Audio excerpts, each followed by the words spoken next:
ওকে, তো চলো আজকের ক্লাসটা শুরু করছি আমরা। যারা উপস্থিত নেই অবশ্যই পরে রেকর্ড দেখে নেবে, কারণ আজকে একটা ইম্পর্টেন্ট টপিক শুরু করছি আমরা এবং একটা ভাস্ট টপিক, এটা ইকোলজি আর ইকোসিস্টেম। আগের দিন তোমাদের বলা হয়েছিল এটা। ওকে, অনেক নতুন নতুন জিনিস আমরা কিন্তু আজকে জানবো। এটা প্রথম পার্ট। স্ক্রিনটা শেয়ার করি। এরপরে আরও একটা ক্লাস এই টপিকের উপরে লাগবে, না হলে এটা শেষ হবে না। ঠিক আছে, আশা করি। স্যার সাউন্ডটা একটু কম লাগছে। স্যার সাউন্ডটা একটু কম আসছে। সাউন্ড কম আসছে? প্রত্যেকের কাছে কি এমন হচ্ছে সাউন্ডটা নিয়ে? রিয়া, সৌভিক, অভিজিৎ, পূজা, সবার কাছে কি সাউন্ড কম যাচ্ছে? সাউন্ড স্যার ঠিক আছে। ঠিক আছে, হ্যাঁ স্যার এখন ঠিক আছে। আচ্ছা আচ্ছা। সিদ্দিক, যদি কম লাগে তোমার একটু ইয়ারফোন ইউজ করো বা সাউন্ডটাকে একটু বাড়িয়ে নাও।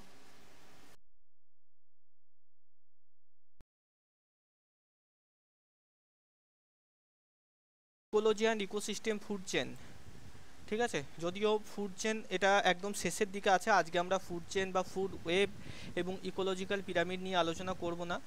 বাদ বাকি ইকোলজি ইকোসিস্টেমের যে অংশটা রয়েছে, যে বোরিং অংশটা রয়েছে, সেটাকে নিয়ে আজকে আলোচনা করব। তো দেখো, প্রথমে আমাদের জানতে হবে এই যে ইকোলজি কি। আমরা সবাই এর আগে সেই আগে থেকে পড়তে পড়তে এসেছি, তাই তো? যে ইকোলজি শব্দটা কি থেকে এসেছে? দুটো শব্দ থেকে। ওকে, কি হলো?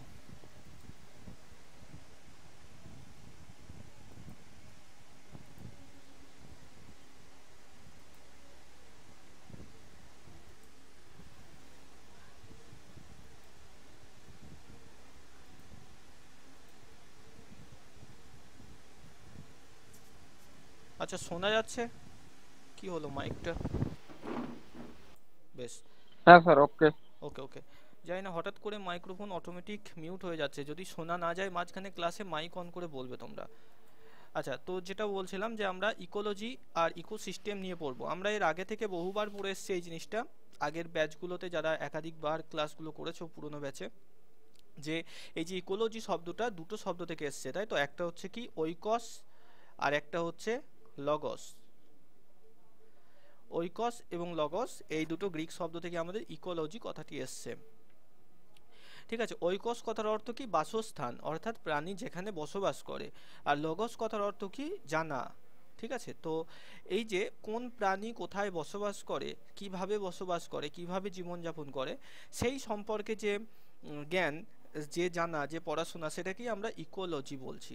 ঠিক আছে, ইকোলজি অর্থাৎ বাস্তুবিদ্যা। বাস্তু কথার বাংলা অর্থ বসবাসের জায়গা। তো বাস্তুবিদ্যা হচ্ছে কোন প্রাণীর বসবাসের জায়গা কোনটা, সেই সম্পর্কে আলোচনা করা। তো ওইকস আর লগস থেকে ইকোলজি কথাটি এসছে। আর ইকোসিস্টেম জিনিসটা কি? ইকোসিস্টেম অর্থাৎ আমরা যদি টোটাল এই যে সমগ্র পৃথিবীকে যদি আমরা একটু পর্যবেক্ষণ করি, একটু দেখি, তাহলে কি দেখতে পাবো? যে এই সমগ্র পৃথিবীর বিভিন্ন জায়গায় বিভিন্ন রকমের ইকোসিস্টেম কিন্তু তৈরি হয়ে রয়েছে, তাই না? যেমন যদি দেখি যে ডাঙার উপরে মরুভূমিতে, সেখানে আমরা এক রকমের ইকোসিস্টেম বা বাস্তুতন্ত্র দেখতে পাবো। সেখানে জেরোফাইট উদ্ভিদ দেখতে পাবো, কাঁটা গাছ, ক্যাকটাস, এইগুলো। সেখানে প্রচুর উষ্ণতা দেখতে পাবো, এবং সেই প্রচুর উষ্ণতার সঙ্গে খুব সহজে মানিয়ে নিতে পেরেছে, খাপ খাইয়ে নিতে পেরেছে এমন কিছু প্রাণীকে দেখতে পাবো, যেমন উট, গিরগিটি, র্যাটেল স্নেক, এরা। ঠিক একই রকম আমরা যদি তুন্দ্রা বায়োমের দিকে যাই, তুন্দ্রা অঞ্চল যেখানে সারা বছর বরফে ঢাকা থাকে, যেমন রাশিয়াতে আছে, আরও অন্যান্য বিভিন্ন জায়গায় আছে, হ্যাঁ, আমেরিকাতে আছে। তো সেই জায়গা যেখানে সারা বছর বরফে ঢাকা থাকে, সেখানে আমরা আলাদা রকমের ইকোসিস্টেম দেখতে পাবো। অর্থাৎ সেখানেও কোনো না কোনো প্রাণী কিন্তু বেঁচে রয়েছে, হ্যাঁ, তারা সেইভাবে সারভাইভ করছে। তো এই যে প্রত্যেকটা প্রাণী একে অপরের সঙ্গে একটা মিথস্ক্রিয়া করার মাধ্যমে বেঁচে রয়েছে পৃথিবীতে, এই সিস্টেমটাকে ইকোসিস্টেম বলছে। যেমন আমরা গাছের সাথে একটা ইকোসিস্টেমে বেঁচে রয়েছি, গাছ আমাদেরকে অক্সিজেন দিচ্ছে, আমরা গাছকে সালোক সংশ্লেষের জন্য কার্বন ডাইঅক্সাইড দিচ্ছি। ঠিক একই রকমভাবে আমাদের সঙ্গেও ইকোসিস্টেমে কিন্তু অনেক প্রাণী বেঁচে রয়েছে। হ্যাঁ, যেমন ধরো তোমার কোনো বিড়াল, কুকুর, এরা যে মানুষের পোষ মেনেছে বা বাড়ির আশেপাশে আছে, তাদেরকে মানুষ খেতে দিচ্ছে, তো এর বদলে কি করছে? কুকুর আমাদের বাড়ি পাহারা দিচ্ছে। এই যে একে অপরকে দেওয়া নেওয়ার সম্পর্ক, এইটাকে নিয়ে গোটা পৃথিবীর মধ্যে এটা চলছে, এটা ইকোসিস্টেমের অন্তর্গত। তো প্রথমে আসি পরিবেশ বা এনভায়রনমেন্ট নিয়ে। দেখো পরিবেশ হলো আমাদের চারপাশের সব কিছু যা আমাদের ঘিরে ঘিরে রেখেছে। প্রচুর কঠিন কঠিন সংজ্ঞা আছে, সব থেকে সহজ সংজ্ঞা এটাই মনে রাখবে যে আমরা চারপাশে যা কিছু দেখছি সেই সব কিছুকে নিয়ে আমাদের পরিবেশ। এবার এই পরিবেশকে আমরা আবার বিভিন্ন ভাগে ভাগ করি। যেমন তুমি তোমার চারপাশে যারা যা যা দেখছো, যে পাশের বাড়িতে কাকিমারা ঝগড়া করছে, হ্যাঁ সেটা সামাজিক পরিবেশ। স্কুলে ছেলেমেয়েরা রবীন্দ্র জয়ন্তী পালন করছিল আজকে সকালবেলায়, তাই তো, সেটাও সামাজিক পরিবেশ। আবার ধরো দেখা গেল যে আকাশ থেকে ঝমঝম করে বৃষ্টি হচ্ছে, সেটা একটা ভৌত পরিবেশ, সেইখানে কিন্তু আমরা দেখতে পাচ্ছি ভৌত উপাদানকে দেখতে পাচ্ছি সেখানে। তো এরকম সামাজিক পরিবেশ, ভৌতিক পরিবেশ, এরকম একাধিক পরিবেশ আমরা দেখতে পাই। জীবজ পরিবেশ, হ্যাঁ জড় বস্তুর পরিবেশ, সব কিছুই আমরা দেখতে পাচ্ছি। তো পরিবেশ সহজ কথায় আমরা চারপাশে আমাদেরকে যা ঘিরে রেখেছে, গাছপালা পশু পাখি যা কিছু দেখছি, এই জীবন্ত এবং বা অজীব উপাদান সব কিছুকে নিয়েই পরিবেশ গড়ে উঠেছে। আচ্ছা দেখো পরিবেশের মধ্যে কি কি রয়েছে। ভৌতিক উপাদান রয়েছে। আমরা প্রথম দিন যে চ্যাপ্টারটা করেছিলাম সেখানে নিশ্চয়ই করেছি, তোমাদের মনে পড়ছে, দুটো কম্পোনেন্ট নিয়ে পরিবেশ গঠিত। একটাকে বলা হয় অ্যাবায়োটিক কম্পোনেন্ট, আর একটাকে বলা হয় বায়োটিক কম্পোনেন্ট। অ্যাবায়োটিক কম্পোনেন্ট কোনগুলো? যেগুলো জড় উপাদান, যেমন বৃষ্টিপাত, তাপমাত্রা, তারপরে তোমার মাটি, শিলা পাথর, এগুলো। আলো। হ্যাঁ আলো, এগুলো। অর্থাৎ এগুলো নিজেরা প্রাণী নয়, প্রাণ নেই এদের, কিন্তু এদেরকে ছাড়া প্রাণ সৃষ্টি হতে পারে না। আমরা জল, আলো, মাটি ছাড়া বাঁচতে পারবো না, তাই তো। এদেরকে অ্যাবায়োটিক কম্পোনেন্ট বলছে। তাদেরকেই বাংলাতে আমরা পরিবেশের ভৌত উপাদান বলছি। ভৌত উপাদান কোনগুলো এরকমভাবে প্রশ্ন আসবে যে নিচের কোনটি ভৌত উপাদান বা নিচের কোনটি অ্যাবায়োটিক কম্পোনেন্ট। মনে রাখবে যে সমস্ত উপাদানগুলোকে মানুষ সৃষ্টি করেনি, মানুষের ক্ষমতার বাইরে সেগুলো, এই যে সূর্যের আলো সৃষ্টি করা, মাটি সৃষ্টি করা পৃথিবীতে, এগুলো মানুষ করেনি, এগুলো অটোমেটিক হয়েছে প্রকৃতির দ্বারা। তো সেগুলোকে অ্যাবায়োটিক কম্পোনেন্টের অন্তর্গত করা হচ্ছে। হ্যাঁ এগুলো মূলত জড় উপাদান হয়ে থাকে। তাই বলে সমস্ত জড় উপাদান কিন্তু এই ভৌত উপাদান নয়। যেমন এই যে গাড়ি, সাইকেল, বাইক, এগুলো কিন্তু ভৌত উপাদান নয়, এগুলো জড় পদার্থ কিন্তু ভৌত নয়। ভৌত উপাদান সেগুলোই যেগুলো জড় উপাদান এবং যেগুলোর জন্য জীবন সৃষ্টি হয়েছে। আচ্ছা দেখো রাসায়নিক উপাদান কোনগুলো।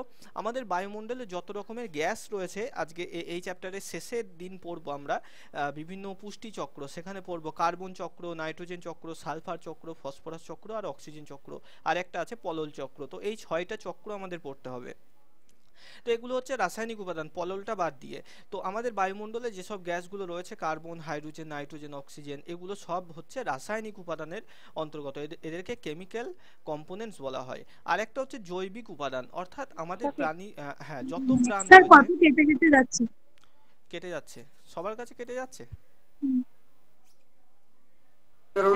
হ্যাঁ স্যার কেটে যাচ্ছে। আচ্ছা দাঁড়াও দেখি।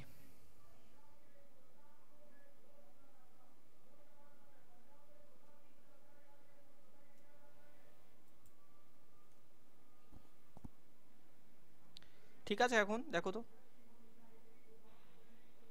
হ্যাঁ স্যার ঠিক আছে। আচ্ছা আচ্ছা ঠিক আছে। তো দেখো জৈবিক উপাদান কোনগুলো। এই টোটাল পৃথিবীর মধ্যে যত প্রাণ রয়েছে, সেটা তোমার মধ্যে, আমার মধ্যে থাকতে পারে, গাছের মধ্যে থাকতে পারে, পিঁপড়ের মধ্যে থাকতে পারে, হাতির মধ্যে থাকতে পারে, বা জীবাণুর মধ্যে থাকতে পারে।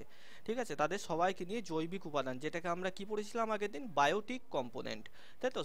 সেটারই অন্য নাম বায়োলজিক্যাল কম্পোনেন্ট। তো মনে রাখবে এই যে বায়োটিক কম্পোনেন্টের অন্তর্গত নয় কোনটি, এইভাবে যদি প্রশ্ন দেয়, একমাত্র ভাইরাস। ঠিক আছে, সেই ভাইরাস কিন্তু জীবও নয়, জড়ও নয়। আবার অন্য দৃষ্টিকোণ থেকে সে জীবও বটে, জড়ও বটে। অর্থাৎ তার মধ্যে আমরা এমন কিছু বৈশিষ্ট্য পাই যেটা জীবেরও আছে আবার জড়েরও আছে। সেই জন্য তাকে ধরা হয় সে জীব এবং জড় কারোর মধ্যেই নয়, আবার জীব এবং জড় উভয়ই বটে ধরলে। ঠিক আছে।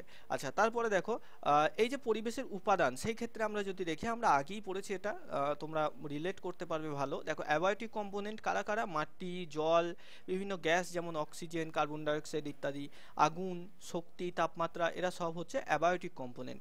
আর বায়োটিক কম্পোনেন্ট এরা সবুজ উদ্ভিদ, ব্যাকটেরিয়া, মানুষ, প্রাণী, ছত্রাক, বিয়োজক। আচ্ছা এই বায়োটিক কম্পোনেন্টে এই যে ভাইরাসকে নিয়েই কিন্তু প্রবলেম হয়, এগুলো থেকেই প্রশ্ন আসে। ভাইরাসকে কখনোই বায়োটিক কম্পোনেন্টের অন্তর্গত করবে না, আবার অ্যাবায়োটিকের কম্পোনেন্টের অন্তর্গতও করব না।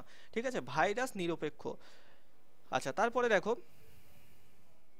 যেমন উদাহরণ দিয়ে আমরা যদি একটি দেখি যে একটি পুকুরে জল, মাটি এবং সূর্যের আলো হলো অজৈব উপাদান, এবং সেখানে এই যে পুকুরের মধ্যে জল, মাটি এবং সূর্যের আলো আছে বলেই সেখানে ছোট ছোট মাছ জন্মেছে, শৈবাল জন্মেছে, হ্যাঁ, জলজ ছোট ছোট উদ্ভিদ জন্মেছে। এরা সব বায়োটিক উপাদান বা জৈব উপাদান।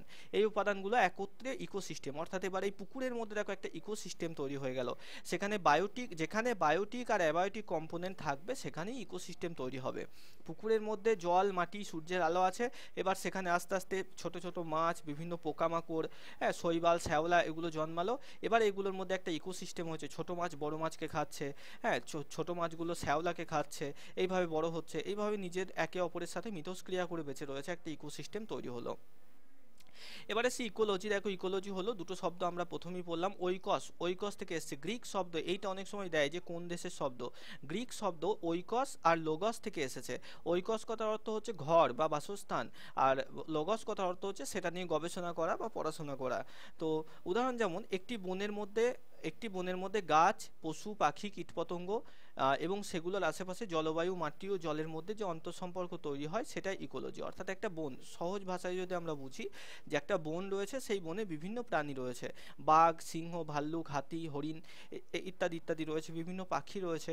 তো তারা ঠিক বনের কিভাবে বেঁচে রয়েছে, কোথা থেকে তারা খাদ্য সংগ্রহ করছে, হ্যাঁ, কোথায় তারা বাসস্থান থাকছে, কোথায় তারা প্রজনন করছে, এই সমস্ত জিনিসগুলো আমরা বিজ্ঞানের যে শাখাতে আলোচনা করছি সেটাকে ইকোলজি বলছে, বাস্তু সংস্থান বলছে সেটাকে। আচ্ছা, এবার দেখো ইকোলজির 5টা প্রধান স্তর রয়েছে, এই স্তরটাকে একটু মনে রাখবে আমাদের, ঠিক আছে? এখান থেকে অপশনে দিতে পারে তোমার যে নিচের কোনটি ইকোলজির প্রধান স্তরের অন্তর্গত নয়, এরকমভাবে প্রশ্ন করতে পারে। তো 5টা স্তর রয়েছে কি কি? প্রথমত দেখো পপুলেশন, কমিউনিটি, ইকোসিস্টেম, এই 3টে জিনিস একটু আমাদেরকে ভালো করে কিন্তু জানতে হবে। পপুলেশন কি, কমিউনিটি কি, ইকোসিস্টেম কি, এই 5টা স্তর। তার আগে এই 5টা স্তরকে মনে রাখার একটা ট্রিক তোমরা মনে রাখবে, এখানে দেখো দেওয়া আছে, এই যে পিসিবিবি, এইটা এরকমভাবে মনে রাখবে, পিসিবিবি, ঠিক আছে? পিসিবিবি কি কি? পিসি, এবার বিবিটা যখন লিখবে, বি মৌমাছি বানান যেটা লিখি, বিই সেটা লিখবে, তারপরে বি লিখবে। এই প্রত্যেকটা পি দিয়ে যেটা রয়েছে, দেখো এই যে 5টা যে উপাদানের মধ্যে পি দিয়ে যেটা রয়েছে সেটা বোঝায় পপুলেশনকে, জনসংখ্যাকে, পপুলেশন, ঠিক আছে? তারপরে দেখো সি দিয়ে রয়েছে, সি দিয়ে এটা বোঝায় কমিউনিটি বা সম্প্রদায়কে। ই দিয়ে যেটা রয়েছে সেটা হচ্ছে ইকোসিস্টেম। তারপরে মাঝে বিটা বাদ গেল, বি দিয়ে যেটা, সেটা দুটো বি আছে এখানে, একটা বি কে বোঝানো হয়, তুমি বি আই লিখতে পারো, এটাকে বায়োম, এই যে বি সেটা বায়োম বোঝানো হয়। আর একটা বি যেটা আছে সেটাকে দিয়ে বায়োস্ফিয়ার বোঝানো হয়, বায়োস্ফিয়ার বোঝানো হয়, ঠিক আছে? তাহলে কোনটা বাদ গেল? পপুলেশন হয়েছে, আমাদের কমিউনিটি হয়েছে, ইকোসিস্টেম হয়েছে, বায়োম হয়েছে, আর বায়োস্ফিয়ার। আমি কি 6টা লিখেছি? আচ্ছা, এখানে ভুল লিখেছি, দাঁড়াও, 6টা লিখেছি।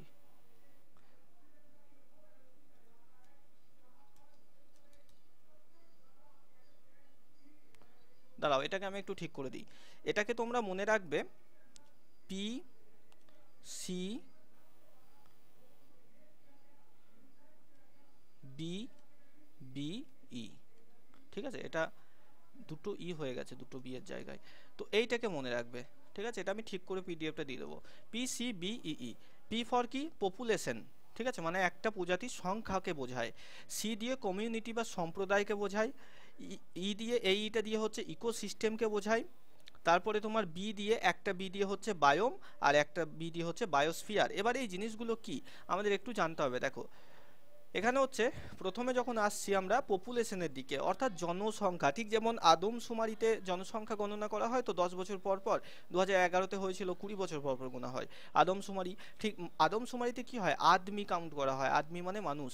আর এখানে পপুলেশনে আমরা সমস্ত একটা জঙ্গল বা একটা সমুদ্র সেখানকার পপুলেশনকে কাউন্ট করি। তো জনসংখ্যা বা পপুলেশন বলতে কি বোঝানো হচ্ছে? নির্দিষ্ট একটা বায়োমের মধ্যে কত সংখ্যক কোন প্রাণী রয়েছে। বায়োম কি? ধরে নাও একটা বিশাল বড় জঙ্গল, সেই জঙ্গলে কয়টা বাঘ রয়েছে, কয়টা হরিণ রয়েছে সেইটা গুনছি, সেটাকে আমরা সেই জঙ্গলের বাস্তুতন্ত্রের জনসংখ্যা বা পপুলেশন বলছি। দেখো, একই প্রজাতির ব্যক্তি যারা একটি নির্দিষ্ট এলাকায় এবং নির্দিষ্ট সময়ে বাস করে, উদাহরণ একটি বনে বাঘের জনসংখ্যা, ধরি 175টি বাঘ আছে, তো এটাই হচ্ছে ইকোলজিক্যাল পপুলেশন বাঘের। ধরো বনটার নাম হলো কি, যে ধরো গির অরণ্য, সেই গির অরণ্যে কি হয়, সিংহ থাকে, তো দেখা গেল 175টি সিংহ আছে, তো এই যে গির অরণ্যে সিংহের ইকোলজিক্যাল পপুলেশন হচ্ছে 175। ঠিক আছে, এরপর আসি সম্প্রদায় বা কমিউনিটি কি না, একই এলাকায় বসবাসকারী বিভিন্ন প্রজাতির জনসংখ্যা যার একে অপরের সাথে মিথস্ক্রিয়া করে। যেমন ধরো একটি বনে গাছ, পাখি, কীটপতঙ্গের সম্প্রদায় আছে, তো এখানে দেখা গেল মানে আগেরটাই দেখলাম একটা নির্দিষ্ট প্রাণী কত সংখ্যায় রয়েছে সেটা জনসংখ্যা হচ্ছে তার। এরপর সম্প্রদায় হচ্ছে যে একে অপরের সাথে মিশে থাকে যারা, যেমন ধরো পাখি আর গাছ রয়েছে, তো পাখির ওপর গাছের ওপর পাখিরা বাসা বেঁধে থাকে, তো এদের দুজনের মধ্যে একটা মিথস্ক্রিয়া থাকছে। এরকম একে অপরকে সাহায্য করে এমন জোড়ায় জোড়ায় কতগুলো প্রাণী রয়েছে, তাদেরকে এক একটা একটা একটা করে সম্প্রদায় হিসাবে গোনা হচ্ছে। যারা পরস্পরের ওপর মিথস্ক্রিয়া করে, একে অপরের উপকার করে বাঁচে, তাদেরকে সম্প্রদায় বলা হচ্ছে। হ্যাঁ, তারপরে দেখো ইকোসিস্টেম তো পড়লাম আমরা, যে জীবন্ত প্রাণী এবং তাদের অজৈব পরিবেশ, অর্থাৎ ইকোসিস্টেমের মধ্যে প্রাণী এবং জড় পদার্থ প্রত্যেকে পড়ছে। প্রাণী এবং জড় পদার্থ, এই যে আগেরটা যেটা দেখলাম সম্প্রদায়, এখানে কিন্তু জড় পদার্থ পড়বে না, উদ্ভিদ এবং প্রাণী পড়বে সম্প্রদায়ের মধ্যে। আর ইকোসিস্টেমের মধ্যে উদ্ভিদ, প্রাণী, জড় পদার্থ সবাই এই বাস্তুতন্ত্রের অন্তর্গত। মানে তুমি বাড়ির মধ্যে রয়েছো, তো তাহলে তোমার বাড়ি তোমাকে সাহায্য করছে, একটা থাকার জায়গা দিচ্ছে, বাসস্থান দিচ্ছে, তার বদলে তুমি বাড়িকে কি করছো, পরিষ্কার পরিচ্ছন্ন রাখছো, বাড়িকে যত্ন করছো। ঠিক সেরকম তোমার আর বাড়ির মধ্যে দেখো একটা মিথস্ক্রিয়া হচ্ছে, বাড়ি কিন্তু নিজে জড় পদার্থ।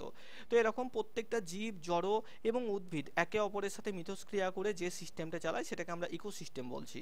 তারপরে আসি বায়োমের ক্ষেত্রে। বায়োম কি, আমরা যদি খুব সহজভাবে বায়োমকে বুঝতে চাই তাহলে কি না, একটা বিস্তৃত অঞ্চলের মধ্যে একটা, ধরো এই পৃথিবী তো বিশাল বড় একটা অঞ্চল, সেখানে বিশাল বড় বড় অরণ্য রয়েছে, সেখানে একটা নির্দিষ্ট, আমাদের যেমন ধরো জেলা রয়েছে, পশ্চিমবঙ্গে 23টা জেলা রয়েছে, সেরকম ধরো পশ্চিমবঙ্গটা গোটাটা একটা বিরাট বড় অরণ্য, তার মধ্যে ধরো একটা কোনো জেলা বাঁকুড়া, সেই বাঁকুড়ার সীমানাটাকে একটা বায়োম বলা হচ্ছে, পুরুলিয়াটাকে একটা বায়োম বলা হচ্ছে, বর্ধমানটাকে একটা বায়োম বলা হচ্ছে, দার্জিলিংটাকে একটা বায়োম বলা হচ্ছে, মেদিনীপুরটাকে একটা বায়োম বলা হলো, এরকম ব্যাপার। মানে একটা বিশাল বড় অরণ্যের একটা নির্দিষ্ট অংশকে বিভিন্ন বায়োমে ভাগ করা হয়। পৃথিবীতে অনেক রকমের বায়োম হয়, আর এই যে বায়োমে ভাগ করা হচ্ছে সেটা কিসের উপর ভিত্তি করে, সেই জায়গার তাপমাত্রা, আবহাওয়া, জীবেদের প্রজাতি, ইকোসিস্টেম, সেই সবের উপর ভিত্তি করে। বায়োম সম্পর্কে পড়বে এরপরে আসি জীবমণ্ডল কি না, পৃথিবীর যে অংশে জীব থাকে সেটাই জীবমণ্ডল। পৃথিবীতে স্থলভাগ এবং জলভাগ এই দুটোই জীবমণ্ডলের প্রধান উৎস। এছাড়া বাতাসে এবং মাটির নিচে পাতালে সেখানেও কিছু কিছু জীবাণু, ব্যাকটেরিয়া থেকে থাকে। তাহলে এখান থেকে তোমরা একটা জিনিস আমাদেরকে মনে রাখতে হবে, যে এই যে ইকোলজিক্যাল সংগঠন বা ইকোলজিক্যাল অর্গানাইজেশনের কয়টা স্তর রয়েছে, 5খানা স্তর রয়েছে। কিভাবে মনে রাখবো, এইভাবে মনে রাখবো, পিসিবিবিই। তোমরা ইংরেজি নামটাকে মনে রাখবে, তাহলেই হবে, বাংলাটা মনে রাখার দরকার নেই। পপুলেশন, কমিউনিটি, ইকোসিস্টেম, বায়োম আর বায়োস্ফিয়ার। ঠিক আছে, পপুলেশন, কমিউনিটি, ইকোসিস্টেম, বায়োম আর বায়োস্ফিয়ার, এই যে পিসিইবিবি। তো এইভাবে এই 5টা স্তরকে মনে রাখবে। এবার দেখো সম্প্রদায়, এই যে প্রথমে যে সম্প্রদায়টা পড়লাম, সম্প্রদায়কে আমরা দুটো ভাগে ভাগ করতে পারি। একটা হচ্ছে মেজর কমিউনিটি, একটা হচ্ছে মাইনর কমিউনিটি। ঠিক যেমন মানুষের ক্ষেত্রে হয় না, বিভিন্ন এলাকায় বিভিন্ন রকম পপুলেশন থাকে, সেখানে মেজর থাকে, মাইনরিটি থাকে, মেজরিটি থাকে, সেরকমই এখানেও তাই, জঙ্গলের মধ্যেও তাই। মেজর কমিউনিটি কি না, দেখো এরা বড় আকারের হয় এবং এরা স্বাধীন হয়। মনে রাখবে, যত প্রকারের সবুজ উদ্ভিদ রয়েছে, উৎপাদক রয়েছে, যারা সরাসরি সূর্যের আলো থেকে খাদ্য তৈরি করতে পারছে, তাদেরকে প্রধান সম্প্রদায় বা মেজর কমিউনিটি বলছি আমরা। তারপরে আসি গৌণ সম্প্রদায় বা মাইনর কমিউনিটিতে কি না, প্রতিবেশী সম্প্রদায়ের উপর নির্ভরশীল, অর্থাৎ এই যে গাছের ওপর, উৎপাদকের ওপর নির্ভরশীল করে যারা বেঁচে রয়েছে, মানে যাদেরকে খাদক বলি আমরা। ঠিক আছে, মনে রাখবে সমস্ত প্রকারের উৎপাদক এই মেজর কমিউনিটির অন্তর্গত, সমস্ত প্রকারের উদ্ভিদ যারা সালোক সংশ্লেষ করতে পারে, আর সমস্ত প্রকারের খাদক, প্রথম শ্রেণী, দ্বিতীয় শ্রেণী, তৃতীয় শ্রেণী, সব শ্রেণীর খাদক, তারাই গৌণ সম্প্রদায় বা মাইনর কমিউনিটির অন্তর্গত। দেখবে পল ছাতা খেয়েছে সবাই, পল ছাতা, মশরুমের মতো হয় অনেকটা, দেখবে বর্ষাকালে হয় গ্রামের দিকে। খড়ের যে পল থাকে, সেই খড়ের পলের উপর যখন বর্ষাকালে বৃষ্টি পড়ে, সেই খড়ের পলের মাথাগুলো পচে যায়, হ্যাঁ, ঘাসের বনে এগুলো গজিয়ে ওঠে, সেগুলো তুলে এনে রান্না করে খাওয়া হয়, তাই তো। ভুই ফোর বলা হয় অনেক জায়গায় এটাকে। তো সেই জিনিসটা বা মশরুম তুমি ধরতে পারো। মাশরুম তো, হ্যাঁ,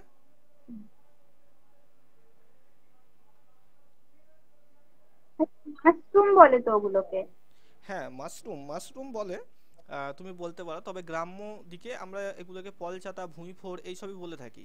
ঠিক আছে, প্রপার তুমি মাশরুম বলতে পারো, ওটাকে মাশরুমই নাম ওটার। তো ওই যে জিনিসটা যেটা কিসের ওপর জন্মায়, পচা কোনো ঘাস, পচা কোনো খড় ইত্যাদি স্যাঁতসেঁতে জায়গায়, এবং সে পুষ্টি সংগ্রহ করছে কোথা থেকে, ওই খড়ের গাদা বা ঘাসের গাদা থেকে, যেটা বর্ষাকালে পচে যাচ্ছে সেগুলো থেকে। এবার দেখো, সে কিন্তু প্রধান সম্প্রদায় বা মেজর কমিউনিটির মধ্যে পড়বে না। কারণ কি, সে সূর্যের আলো থেকে ডাইরেক্ট কিন্তু খাদ্য তৈরি করতে পারছে না। সে হচ্ছে গৌণ সম্প্রদায়ের অন্তর্গত, মাইনর কমিউনিটির অন্তর্গত। ঠিক আছে, সে ওই যে মানে খড় যেটা, সেটা কি থেকে এসছে, ধান গাছ থেকে। ধান গাছ একটা টাইমে তো সূর্যের আলো থেকেই খাদ্য তৈরি করে নিজের শরীরে আবদ্ধ করেছে। সেই জন্যই তো খড়কে পোড়ালে আমরা তাপ শক্তি পাই। কেন? কারণ এই খড়টা যখন একসময় ধান গাছ ছিল, সে নিজের মধ্যে সূর্যের আলোকে শক্তিরূপে আবদ্ধ করেছে। আমরা যখন খড়কে পুড়িয়ে দিচ্ছি শুকনো হওয়ার পর, তখন সেই ঘর থেকে ওই শক্তিটাই, আবদ্ধ শক্তিটাই তাপ শক্তি হিসাবে বাইরে বেরিয়ে আসছে।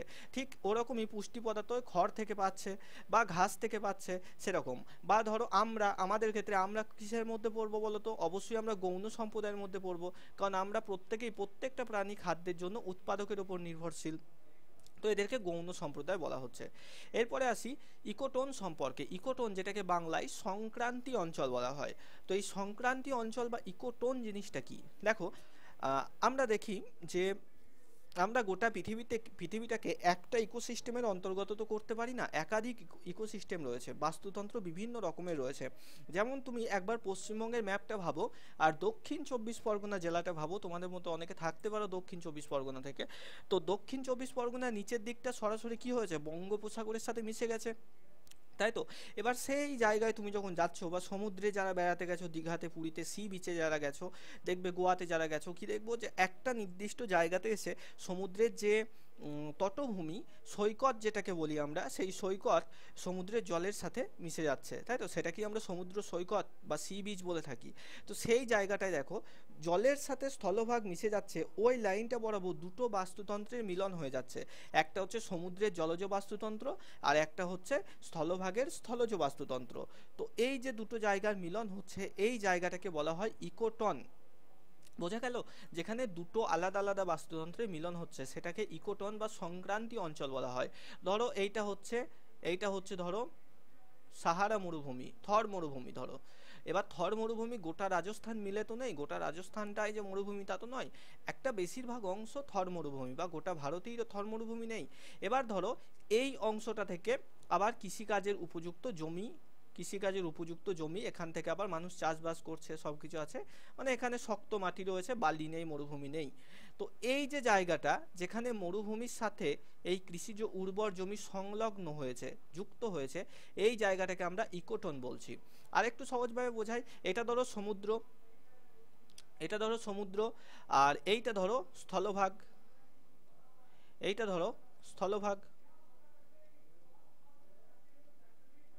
তো এই যে স্থলভাগের সাথে সমুদ্র যে জায়গাটায় এসে মিশছে, মানে যে জায়গায় তুমি সেই পা দিয়ে দাঁড়িয়ে থাকলে সমুদ্রের ঢেউ এসে একদম পা ধুয়ে দিয়ে যায়, সেই জায়গাটা, ওটাকে আমরা ইকোটন বলছি। বোঝা গেল?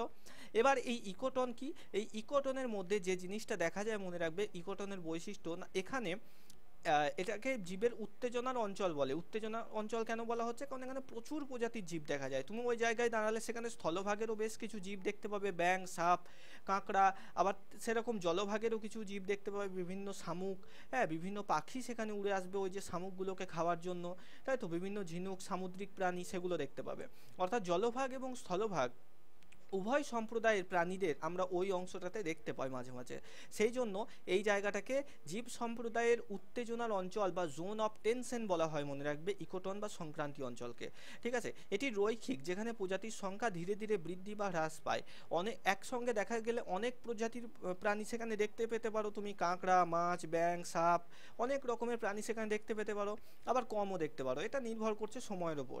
আচ্ছা, তারপর দেখো, ইকোটনে এমন প্রজাতি থাকতে পারে যা পার্শ্ববর্তী পার্শ্ববর্তী সম্প্রদায় থেকে সম্পূর্ণ ভিন্ন। ধরো ধরো কি বলবো, যে পাখি, কোনো এক পাখি সেখানে এসেছে, সেই পাখি মাছ খাওয়ার জন্য এই যে সি বিচে, যেখানে সমুদ্র আর স্থলভাগ মিশে গেছে, সেই জায়গায় এসেছে।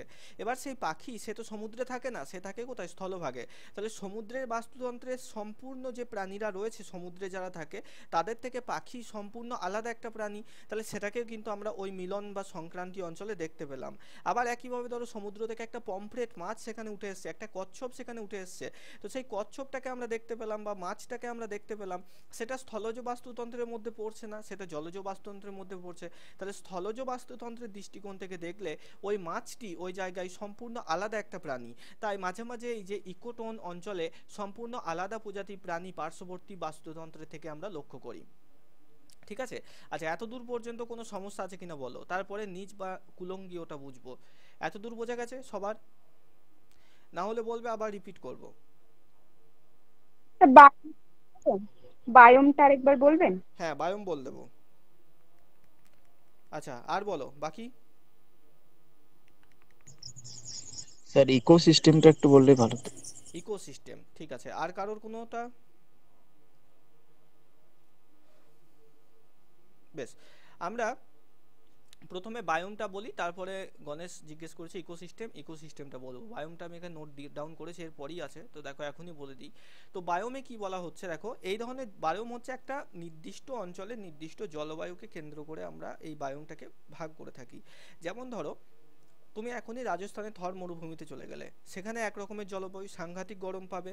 ঠিক তুমি এখনই আবার আন্টার্কটিকাতে চলে গেলে, সেখানে একরকম তুমি জলবায়ু পাবে, ব্যাপক ঠান্ডা পাবে, তাই তো। তো এই যে রাজস্থানের যেটাকে আমরা মরুভূমি বলছি, সেটাকে আমরা মরু বায়োম বলছি।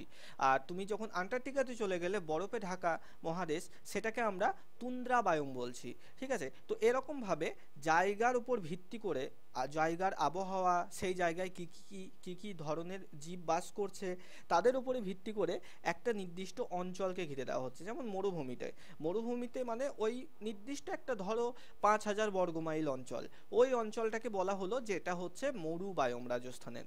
অর্থাৎ সেখানে মরুভূমি, এবং সেই মরুভূমিতে যেসব জীব উদ্ভিদ দেখা যায় তাদেরকে ওই নির্দিষ্ট অঞ্চলে দেখা যাচ্ছে। এবার ধরো রাজস্থান থেকে বেরিয়ে তুমি গুজরাটের কচ্ছের রণ চলে এলে, তো সেই কচ্ছের রণ যখন চলে এলে তুমি, সেখানে সমুদ্র রয়েছে। নেটওয়ার্ক ডিস্টার্ব করছে মনে হয়। নেটওয়ার্ক ডিস্টার্ব করছে? কেটে কেটে আসছে, কেটে কেটে আসছে তো। আচ্ছা দাঁড়াও।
আচ্ছা এখন দেখো তো সাউন্ড ঠিকঠাক আছে? ঠিক আছে স্যার। ঠিক আছে। হ্যাঁ বেশ, স্যার। বেশ। কি অবস্থা দেখো, মোবাইলের ডাটা থেকে ঠিকঠাক শোনা যাচ্ছে, আর ব্রডব্যান্ড থেকে কেটে যাচ্ছে কথা। যাই হোক, তো বায়োমের যেটা বলছিলাম, যে একটা নির্দিষ্ট অঞ্চল, সেখানে কি হচ্ছে, একটা নির্দিষ্ট আবহাওয়ার উপর ভিত্তি করে একটা বিশাল বড় অঞ্চলকে একটা বায়োম নাম দিয়ে দেওয়া হচ্ছে। যেমন তোমাদের পাড়ার নাম আছে না, তুমি যেখানে থাকো সেটা একটা পাড়া নাম, তোমার পাশে একটা পাড়া রয়েছে, ঠিক যেরকম মানুষের পাড়া, সেরকম একটা বিস্তীর্ণ অঞ্চল জুড়ে সেটাকে বায়োম নামকরণ করা হচ্ছে। একই ধরনের জলবায়ুতে বসবাসকারী উদ্ভিদ এবং প্রাণী সম্প্রদায়কে বায়োম বলা হচ্ছে। ধরো যে রাজস্থানের যে মরুভূমিটার কথা বললাম, সেখানে কি থাকে, ক্যাকটাস থাকে, আর কি থাকে, উট থাকে, তাই তো, উট থাকে, আর কি থাকে, গিরগিটি থাকে, আর কি থাকে, র্যাটাল স্নেক থাকে। তো এই যে ক্যাকটাস, উট, গিরগিটি, র্যাটাল স্নেক, এরা চারজনই দেখো এই যে মরুভূমির তপ্ত গরম আবহাওয়া সেখানেই কিন্তু থাকছে। তো এদেরকে নিয়ে, আর এই যে নির্দিষ্ট এলাকাটা এরকম তপ্ত আবহাওয়া, তাদেরকে নিয়ে বলা হলো এটা হচ্ছে মরু বায়োম। ঠিক আছে, মরু বায়োম এটাকে বলা হলো। এবার আবার আন্টার্কটিকাতে চলে যাওয়া হলো, সেখানে কে কে থাকছে দেখা যাচ্ছে পেঙ্গুইন আছে, হ্যাঁ সিল মাছ আছে, আর মেরু ভাল্লুক আছে। তারা কি রকম আবহাওয়াতে থাকছে, তারা প্রচণ্ড ঠান্ডা আবহাওয়াতে থাকছে। তো সেই ওই আবহাওয়াটা যতদূর পর্যন্ত বিস্তৃত, আর যতদূর পর্যন্ত ওই তোমার পেঙ্গুইন, মরু ভাল্লুক, সিল মাছ এরা এই সমস্ত প্রাণীরা থাকছে, ওই নির্দিষ্ট অঞ্চলটাকে বলে দেওয়া হলো, এর একটা নাম দিয়ে দেওয়া হলো, এটা হচ্ছে তুন্দ্রা বায়োম। এরকমভাবে বায়োমগুলোর নামকরণ করা হচ্ছে। দেখো এই অঞ্চলে পরিবেশের বৈশিষ্ট্যগুলো একে অপরের সাথে সম্পর্কিত, একে অপরের উপর এরা নির্ভরশীল। এটি একটি বৃহৎ বাস্তুতন্ত্রের মতো, যেখানে বিভিন্ন জীব এবং পরিবেশের উপাদান একে অপরের সাথে মিথস্ক্রিয়া করে। যেমন এখান থেকে একটা প্রশ্ন আসে যে বিশ্বের সবথেকে বড় বায়োম কোনটি, মনে রাখবে তৈগা। এই যে তৈগা, যেটার অন্য নাম হচ্ছে বরিয়াল বন, ঠিক আছে, এটাও মনে রাখবে, সেটা হচ্ছে বিশ্বের বৃহত্তম ল্যান্ড বায়োম। ঠিক আছে, স্থলভূমির সবথেকে বৃহত্তম বায়োম হচ্ছে তৈগা। সমুদ্রের যে বায়োম রয়েছে তার নির্দিষ্ট কোনো নাম নেই, স্থলভূমিগুলোর নাম রয়েছে, সমুদ্রের একটাই বায়োম সামুদ্রিক বায়োম, সেটা তার নির্দিষ্ট নাম নেই। তো স্থলভূমির মধ্যে বৃহত্তম বায়োম বা বিশ্বের বৃহত্তম বায়োম হচ্ছে তৈগা। তারপরে দেখো ভারতের এই যে থার মরুভূমি, ভারতের থার হয়ে গেছে থর হতো, তো ভারতের থর মরুভূমি, থর ডেজার্ট যেটা, সেটা একটি মরুভূমির বায়োম, যেখানে ক্যাকটাস এবং ইউফোরবিয়া গাছ পাওয়া যায়। বোঝা গেল মৌসনা বা বাকিরা বায়োমটা বুঝতে পারলে কি জিনিস, নাকি আরেকবার বলবো?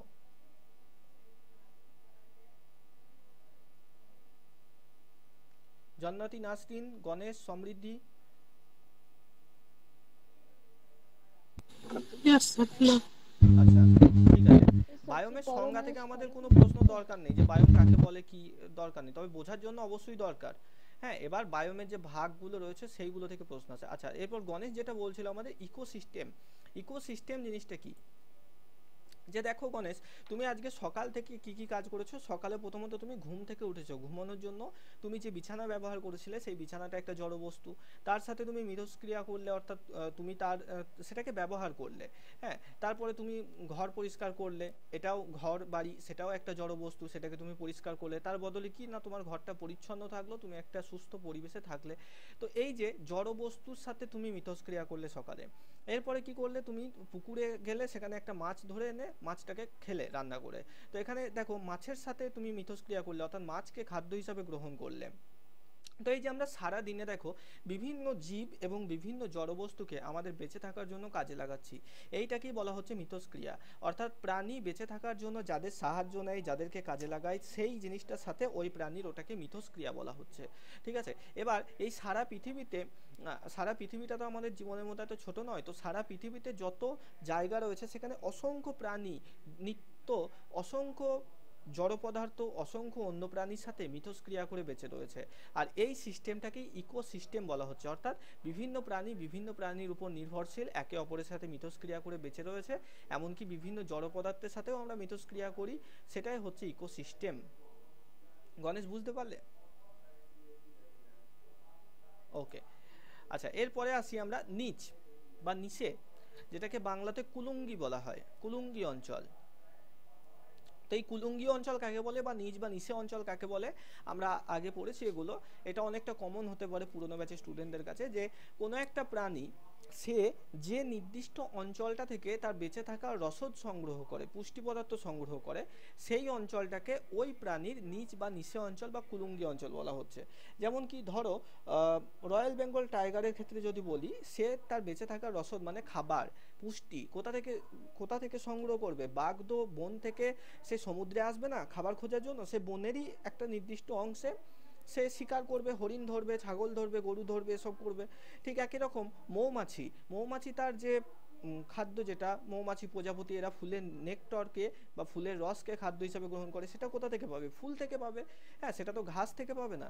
তো এই যে প্রাণী যে নির্দিষ্ট জিনিসগুলো থেকে, যে নির্দিষ্ট অঞ্চল থেকে তার খাদ্য বা পুষ্টি পদার্থ সংগ্রহ করে, ওই অঞ্চলটাকে তার নিচ বা নিচে অঞ্চল বলে।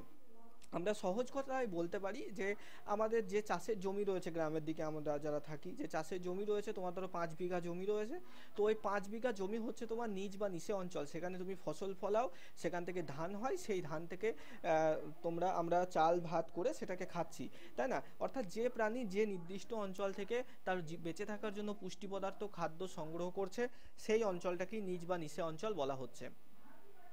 ওকে, নেক্সট বায়োমটা তো বললাম তোমাদের, বায়োমের মধ্যে এই জিনিসটা মনে রাখবে, এবার দেখো এই যে জলজ ইকোসিস্টেমের দিকে যদি আসি আমরা, যেমন আমাদের স্থলে স্থলে যেমন বাস্তুতন্ত্র রয়েছে, ল্যান্ড ইকোসিস্টেম রয়েছে, তেমন অ্যাকোয়াটিক ইকোসিস্টেমও রয়েছে। জলের বাস্তুতন্ত্র কি, যেমন ধরো একটা বিশাল বড় নদী, সেখানে ছোট মাছ, বড় মাছ, শৈবাল, ফাঙ্গাস, অনেক কিছু রয়েছে, তারা একে অপরের সাথে মিথস্ক্রিয়া করে বেঁচে রয়েছে ডাঙার মতোই, তাই তো। দেখো জলজ ইকোসিস্টেম হলো জলজ পরিবেশে বিদ্যমান বাস্তুতন্ত্র, যেখানে বিভিন্ন জলজ জীব তাদের পরিবেশে বসবাস করে এবং একে অপরের সাথে সম্পর্ক স্থাপন করে। এটি স্থলজ বাস্তুতন্ত্রের থেকে ভিন্ন, কারণ প্রাণীরাই আলাদা। যে যা স্থল পরিবেশে বিদ্যমান। জলজ বাস্তুতন্ত্রকে সাধারণত লবণাক্ততার ভিত্তিতে শ্রেণীবদ্ধ করা হয়। দেখো তিনটে ভাগে আমরা এখানে ভাগ করছি। মূলত আমরা বেশিরভাগ জায়গায় দুটো ভাগ দেখতে পাই, কিন্তু আমি খুব ডিটেলসে তোমাদের করিয়ে দিচ্ছি যেন আর কোনো রকম বাইরে না আসে, সেই জন্য আমরা আরেকটা যেটা মতান্তর রয়েছে সেটাকেও দেখছি। দেখো প্রথমত বিভিন্ন জায়গায় আমরা সাধারণ যে বইপত্র যদি পড়ি, সেখানে আমরা দুটো ভাগ দেখতে পাবো। একটা হচ্ছে স্বাদু জলের বাস্তুতন্ত্র বা মিষ্টি জলের বাস্তুতন্ত্র, আর একটা হচ্ছে নোনা জলের বাস্তুতন্ত্র। এবার দেখো মিষ্টি জলের ইকোসিস্টেম বা স্বাদু জল বা মিষ্টি জল কোনগুলো, না যেগুলোতে লবণের পরিমাণ 5 ppt।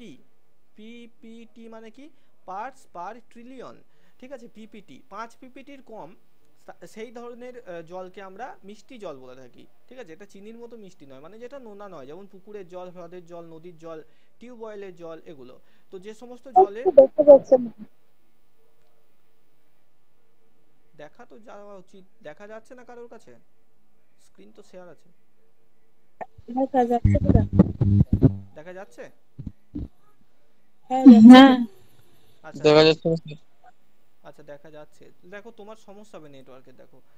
তো এই যে মিষ্টি জলের ইকোসিস্টেম বলছি আমরা এটাকে, ফ্রেশ ওয়াটার ইকোসিস্টেম, ঠিক আছে।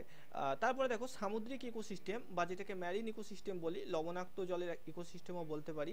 সেটা কি না, যে জলের লবণাক্ততার পরিমাণ 35 ppt বা তার বেশি, যেমন বিভিন্ন মহাসাগর, মানে যত সমুদ্র রয়েছে সব সমুদ্রেই এই লবণাক্ত জলের ইকোসিস্টেম আমরা দেখতে পাই। আর আরেকটা যেটা রয়েছে সেটা হচ্ছে ব্র্যাকিস জলের ইকোসিস্টেম, ব্র্যাকিস ওয়াটার ইকোসিস্টেম বলা হয়। এই ব্র্যাকিস ওয়াটার ইকোসিস্টেম কি না, কিছু কিছু মাঝারি ধরনের রয়েছে জল, যেমন মানে খুব বেশি নোনতা নয় আবার মিষ্টিও নয় সেরকম, যেখানে যে সমস্ত জলাশয়ের জলে লবণের পরিমাণ 5 থেকে 35 পিপিটি, 5 থেকে 35 পিপিটির মধ্যে, তাদেরকে ব্র্যাকিস জলের ইকোসিস্টেম বলা হয়। যেমন ম্যানগ্রোভ অরণ্যের মধ্যে যে অঞ্চল রয়েছে, নদীর মোহনার মধ্যে, দেখো নদীর মোহনা মানে কি, সেখানে নদী এসে সমুদ্রে মিশছে, তাহলে এখান থেকে মিষ্টি জল, কিন্তু ব্যাপক পরিমাণে মিষ্টি জল এই লবণাক্ত জলের মধ্যে, এই সল্টি ওয়াটারের মধ্যে এই জায়গায় পড়ছে, ঠিক আছে। তাহলে এই নির্দিষ্ট জায়গাটার লবণাক্ত ভাব কিছুটা তো কমবে, কারণ এখান থেকে প্রচুর মিষ্টি জল এসে পড়ছে এখানে। তো এই যে মোহনাতে, সেখানে এই জলটা না খুব বেশি নোনতা হয় না খুব বেশি মিষ্টি হয়, ঠিক আছে, তাই মাঝামাঝি। তো এই যে মোহনা অঞ্চলের যে ইকোসিস্টেমটা, সেটাকে আমরা ব্র্যাকিস ওয়াটার ইকোসিস্টেম বলি।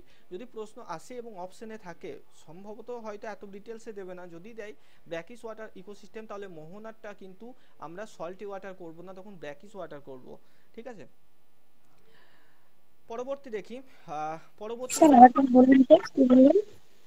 আচ্ছা দেখো বলে দিচ্ছি, যে মিষ্টি জলের ইকোসিস্টেম যেটা, সেখানে সেই জলে লবণের পরিমাণ 5 pptর কম হবে, যেমন পুকুর, হ্রদ, নদী। আর সামুদ্রিক ইকোসিস্টেম যেটা, সেখানে জল খুব লবণাক্ত হবে, সেখানে লবণের পরিমাণ 35 pptর বেশি হয়। আর একটা জায়গা থাকে যেখানে নদীর মোহনা, যেখানে নদী থেকে মিষ্টি জল এসে সমুদ্রে পড়ছে, তো সেই জায়গাটাতে কি হচ্ছে, যে নির্দিষ্ট ওই জায়গাটাতে জলাশয়ের ওই সমুদ্রের ওই যে মোহনার অঞ্চলটা, সেখানে জল না খুব বেশি নোনতা হচ্ছে না খুব বেশি মিষ্টি হচ্ছে, এই অঞ্চলটাকে ব্র্যাকিস ওয়াটার ইকোসিস্টেম বলছি, ঠিক আছে। যেমন মোহনা এবং ম্যানগ্রোভ অরণ্য যেখানে আছে, গাছগুলো যেখানে আছে, সেখানকার জলগুলো খুব বেশি নোনতা হয় না, খুব বেশি মিষ্টি হয় না।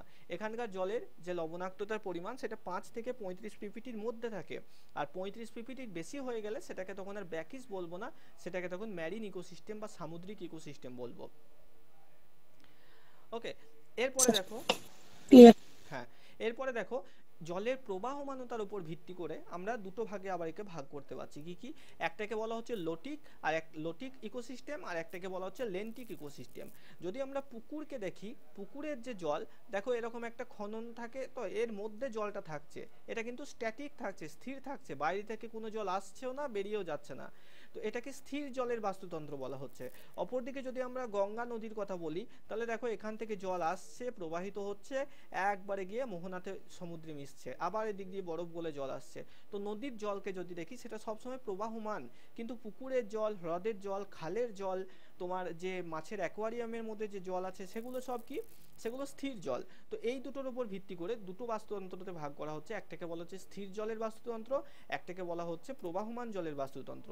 তো লোটিক কোনটা আর লেন্টিক কোনটা? লোটিক হচ্ছে যেটা প্রবাহিত জলের বাস্তুতন্ত্র, যেমন নদী হতে পারে, ঝর্ণা হতে পারে, রাস্তার পাশে ড্রেন হতে পারে, যেখান দিয়ে জল সবসময় প্রবাহিত হচ্ছে, এক জায়গায় স্থির থাকছে না, জমে থাকছে না জলটা।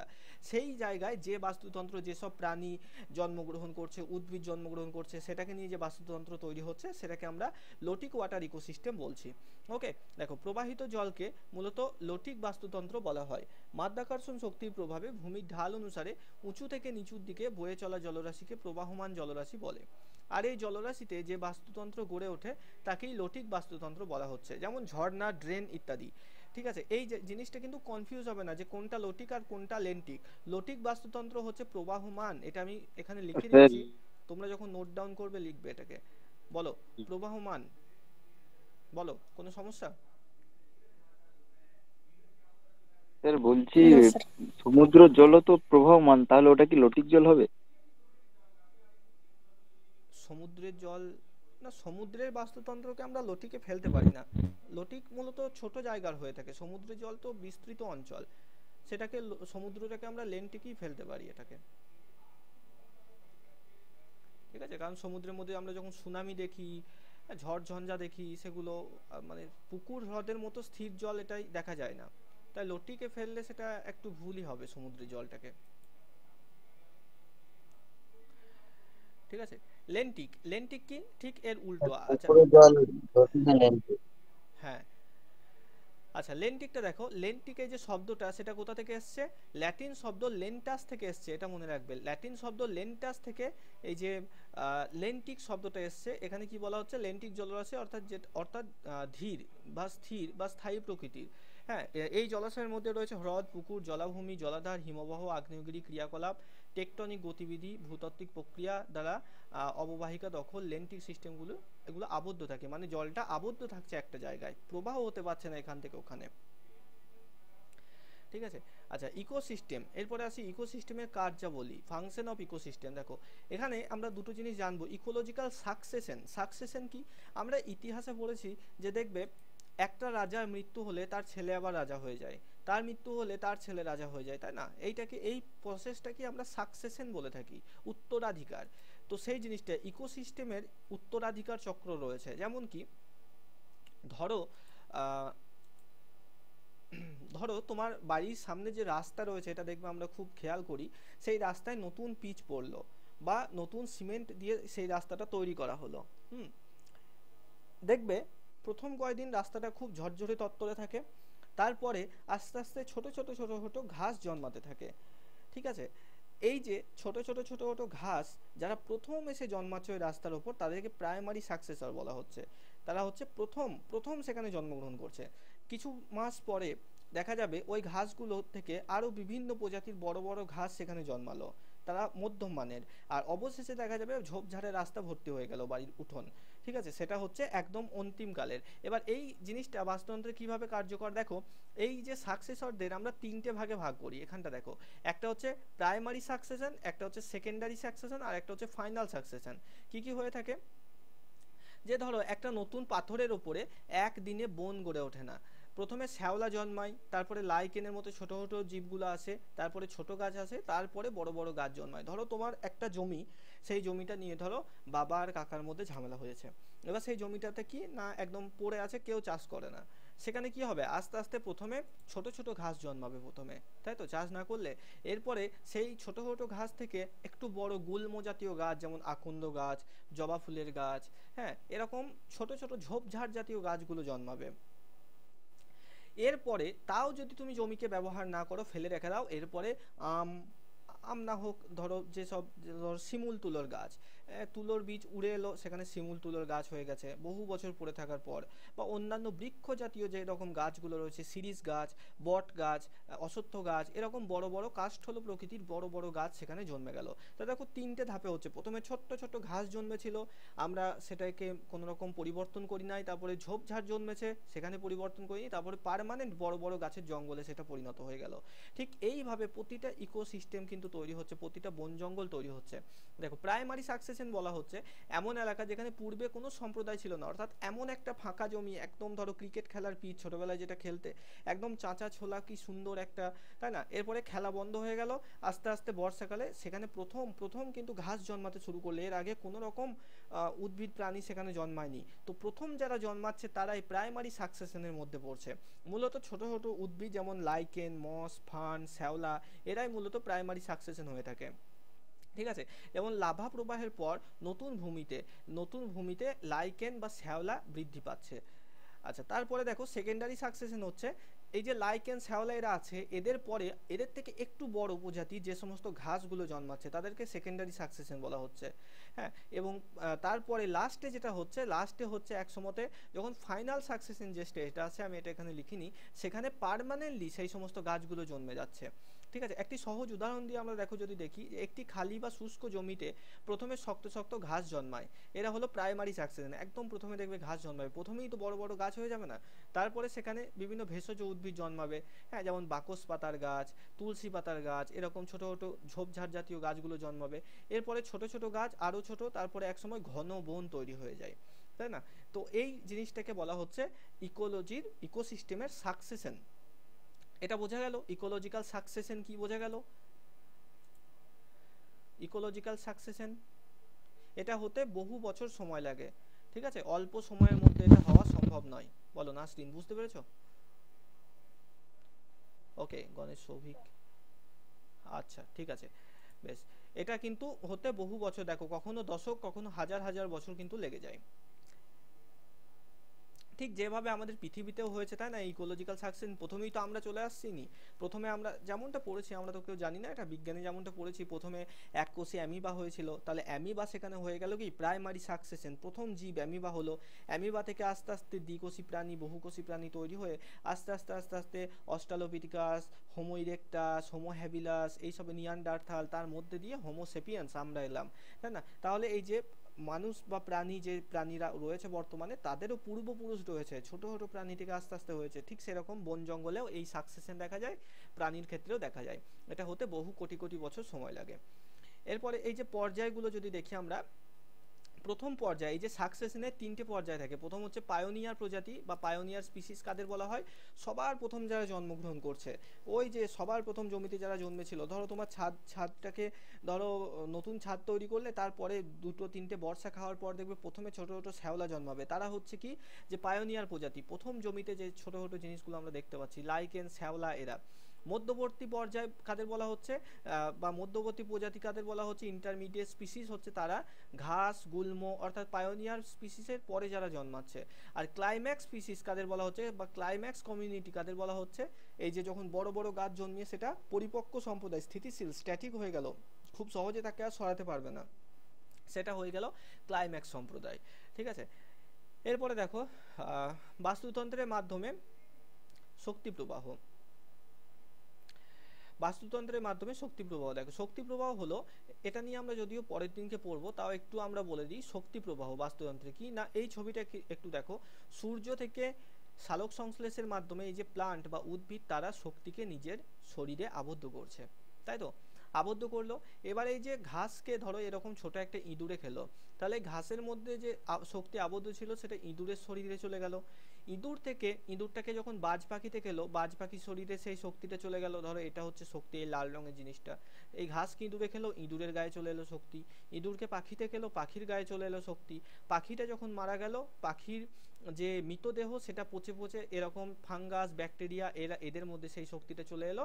তারা আবার মাটির মধ্যে সেই শক্তিটা যেমন এসছিল ফিরিয়ে দিল।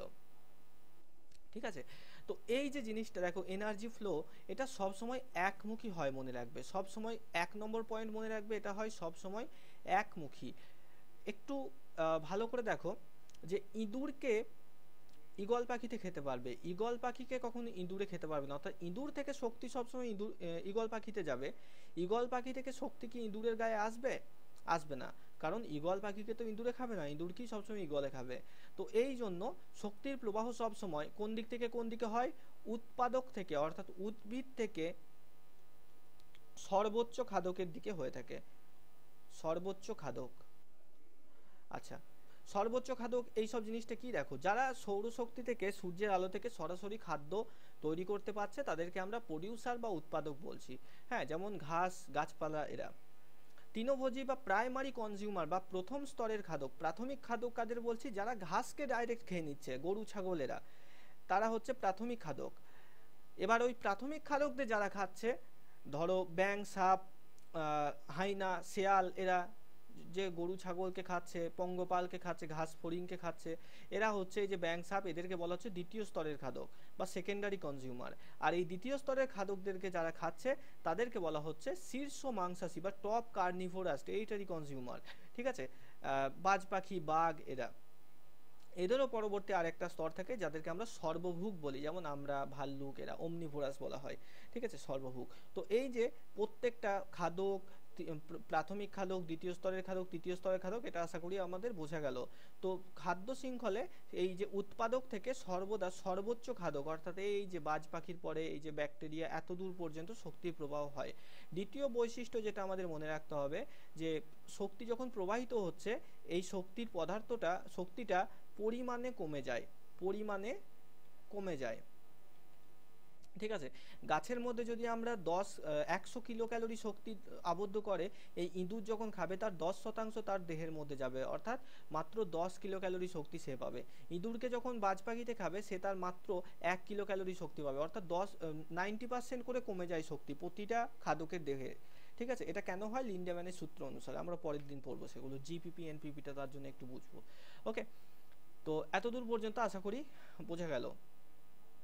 এখানে বৈশিষ্ট্য দুটো একটু মনে রাখবে, যে শক্তি প্রবাহ সবসময় একমুখী হয়, আর শক্তি যখন প্রবাহিত হচ্ছে তখন কিছুটা পরিমাণ শক্তি তাপ শক্তি হিসাবে হারিয়ে যায়, তাই উপরের আগের শক্তি স্তর থেকে পরবর্তী শক্তি স্তরে গিয়ে শক্তির পরিমাণ কিছুটা কমে যায়।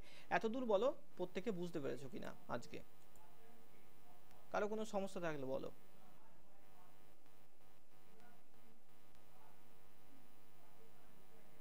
ওকে, কমপ্লিট, বোঝা গেছে?